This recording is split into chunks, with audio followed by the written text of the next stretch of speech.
মালকে হত্যা করা যা আল্লাহ তাবারক ওয়া তাআলা হারাম করেছেন। নাম্বার 4 সুদ খাওয়া।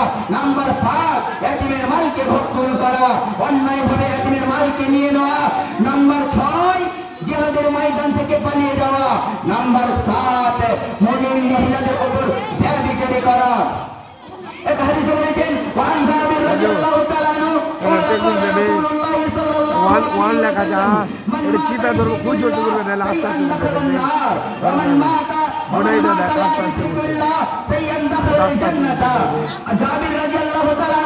চিপা ধরবো তোর কথা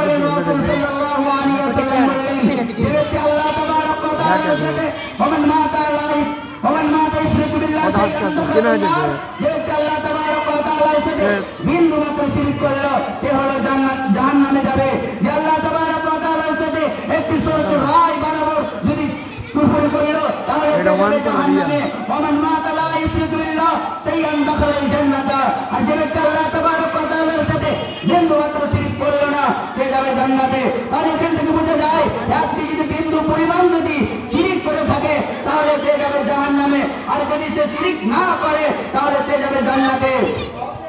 উতবা বিন আমির রাদিয়াল্লাহু তাআলা আনহু বর্ণিত, তিনি বলেন রাসূল সাল্লাল্লাহু আলাইহি ওয়াসাল্লাম বললেন যে ব্যক্তি তাহবিজ ব্যবহার করলো আল্লাহ তাবারক ওয়া তাআলা তাকে পূর্ণতা দেবে না, যে ব্যক্তি করি ব্যবহার করলো আল্লাহ তাবারক ওয়া তাআলা তাকে মঙ্গল দান করবে না।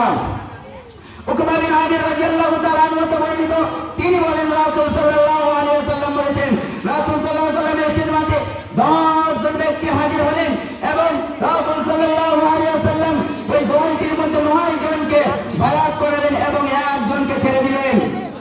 সাহাবীরা জিজ্ঞাসা করলেন, হে আল্লাহর রাসূল, 9 জনকে আমাদের বায়াত করলেন কিন্তু 1 জনকে কেন ছেড়ে দিলেন?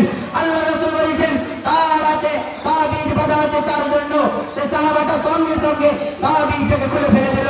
আল্লাহর রাসূল তাকে সঙ্গে সঙ্গে বায়াত করালেন।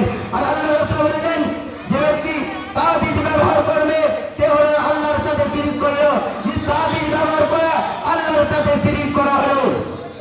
যে তাবিজ ব্যবহার করলো সে হলো আল্লাহর সাথে অংশীদার স্থাপন করা হলো। সে তাবিজ ব্যবহার করা যাবে না। যদি তাবিজ ব্যবহার করলো তাহলে শিরক ওটা। ইন্নার রুকা ওয়া তামায়ু ওয়া কিয়ালাতা শিরক। যে ব্যক্তি নিশ্চয় যে ব্যক্তি তাবিজ ব্যবহার করলো ভালোবাসা সৃষ্টি করার জন্য কৌশল অবলম্বন করে এটাই হচ্ছে শিরক।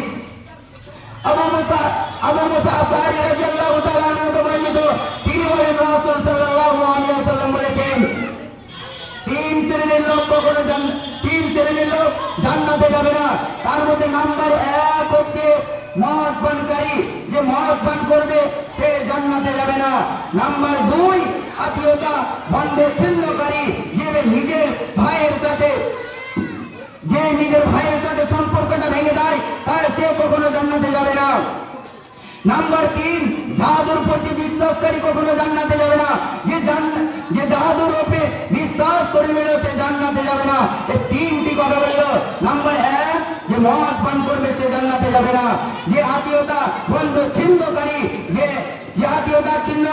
সে জান্নাতে যাবে না। জাদুর প্রতি যে বিশ্বাস করলো সে জান্নাতে যাবে না। আমার বক্তব্য এখান থেকে এটুকুছি। ওমা তৌফিক ইল্লা বিল্লাহ। বলার মধ্যে কোনো ভুল ত্রুটি হয়ে থাকলে ক্ষমা করবেন। ওয়া আখিরু আলহামদুলিল্লাহি রাব্বিল আলামিন। আসসালামু আলাইকুম ওয়া রাহমাতুল্লাহি ওয়া বারাকাতুহু।